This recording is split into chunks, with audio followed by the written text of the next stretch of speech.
There are many parenting experts these days. Some of them are best-selling authors, and some of them are friends or members of your own family who always seem to have some new bit of advice to offer you, even when you don't ask for it. A lot of this advice will be useful, but in this video I want to share my thoughts about why a lot of parenting advice is wrong and what you should be doing instead. So let's get started.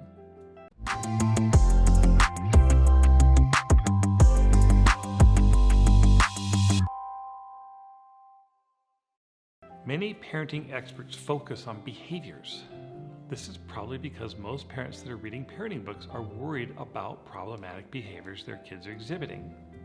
I have been there and done that, so there's no judgment from me. I totally get that. But I think we often assume behavior issues are just behavior issues, and therefore the cure to fix them is some kind of behavior modification. But many kids who are acting out behaviorally are experiencing underlying issues of connection, either within their family or within their peer group. Let me give you a real-life example. A while back, I was visiting an outdoor wilderness therapy program for boys. And I was there to visit a boy, and he was there because of behavior issues, meaning he had been defiant at home, he had been defiant in school, he was arguing all the time, he was out of control. And when I went to see him, I'd drive into the group and I kind of sat on the outside of the group and just watched him interacting with other kids for a while. And I'm telling you, he lived up to everything I had heard about him. He was obnoxious, he was out of control, he was loud, he was very inappropriate. And then after a while, I went up to him and I pulled him into a one-on-one with me, and we spent several hours together. And the change with this boy was immediate and profound. He was like this little puppy dog with me. The more I was with him, the more I could tell this was a kid that was just desperate for validation. He just wanted me to like him. He just wanted those boys in the group to like him. Being obnoxious was actually his way of getting attention and validation. So sometimes behavior problems are not just behavior problems. There's often so much more to it. Like in this boy's case, he was very disconnected from anybody at home. He was bullied at school. He had poor relationships in almost every aspect of his life. He was a very profoundly lonely boy. So with him, if you were to implement a treatment approach that focused only on behaviors, you would probably get compliance, but it would be like putting a Band-Aid on a gunshot wound. You'd be missing the whole point. Sometimes with defiant kids, the goal actually is to connect with them. That can be really hard, I understand that, because as parents, we're very frustrated with them and whatever they're doing or not doing. But I want to tell you a story about another boy, and we're going to call this boy Joey. Joey was staying out at night. He was staying out all night. Sometimes he wouldn't come home for days. Joey had a very negative peer group. They were all using drugs. They were actually shoplifting together. And he had actually been arrested with them on one occasion. So Joey's skipping school. He's failing his classes. He doesn't care. And now he's just getting into more and more fights with his mom and dad. And they don't know what to do. Usually our tendency when our kids are defiant is that we start parenting from a place of fear. And what that means is that we become more controlling and more punitive. We're trying to lock them down. We're trying to put the hammer down because we're trying to control them. The problem is that control always backfires. It never works. I've seen lots of situations like this, and it's actually probably the norm, where one parent in the situation becomes extra controlling. In this case, Joey's dad became super controlling with him. Again, he was trying to put the hammer down, and Joey hated his dad for that. Mom, on the other hand, was kind of soft in her approach with him. She was trying to maintain a relationship, but that made Dad mad because Dad felt like she was being too soft. You know, in reality, I actually think she was doing more good than not.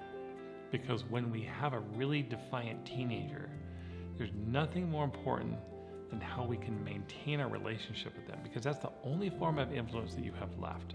There is no other influence. And so that softer parent actually usually has the right idea.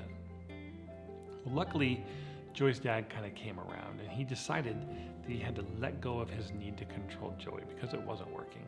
And so he started to just focus on maintaining a relationship with his son. I believe that if this is your son or daughter, you have to find a way to hang on to them. In the end, Joey had gotten into so much trouble.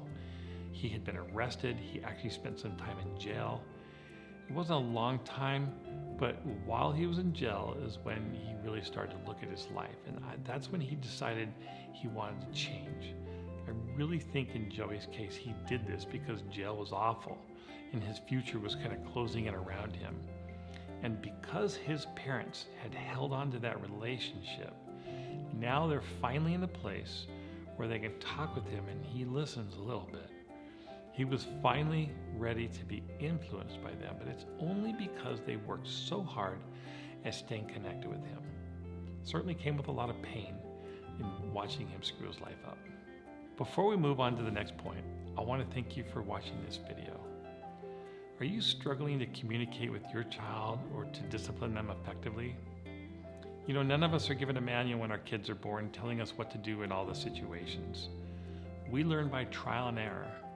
And that's what this channel is about. It's about using my system of correcting and connecting to build a strong, trusting, and influential relationship with your child. If that's the kind of thing you want to know more about, then like this video, subscribe to my channel, and share this with your friends. Now, let's get back to the video. Here are a few things that are important. Number one, I want you to focus on one goal and one goal only, and that is to find a way to make emotional connections with your child. Your relationship is all you have left, and this is usually when your relationship deteriorates the most. The more you try to control, the more you're going to lose. Number two, remember that parenting from a place of fear makes us become more controlling. If your agenda is all about behavior, all about control, you will find yourself in an ever-deepening power struggle. Remember, there's a paradox of control. This is especially true with defiant kids. The paradox is the more we try to control, the less control we have. The less we try to control, the more influence we're able to have. Number three, it's important that you still have clear expectations and boundaries. When you discipline, you're neutral, you're matter of fact, you're all business, but you don't have to be punitive. You don't have to fix things. If your kid gets arrested, you don't go hire the town's best attorney, because then you just wasted the world's best teaching opportunity. Your kids have to suffer consequences without you stepping in. So in Joey's case, his parents did not hire the world's best attorney, but they actually let him have this consequence of being in jail. They did not try to fix this for him. And that's when he suffered, and that's actually when he wanted to change his life.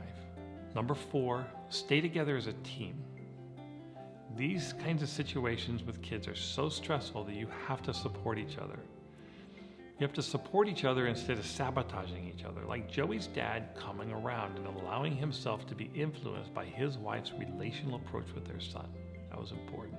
Number five, you have to be patient and persistent. There are no quick fixes in situations like this, and so you are in for the long haul. Do you sometimes struggle to discipline your child effectively? Do they misbehave or act out and leave you scratching your head, wondering what to do or even how you can reach them at all? I have spent the last 25 years as a clinical psychologist working primarily with children, adolescents, young adults, and families. I have seen how these principles I teach have benefited my family and so many others. I want you and your family to have this too. That's why I've created a free ebook about how to discipline effectively, and believe me, it is not what you think. This book will help you correct and connect with your child.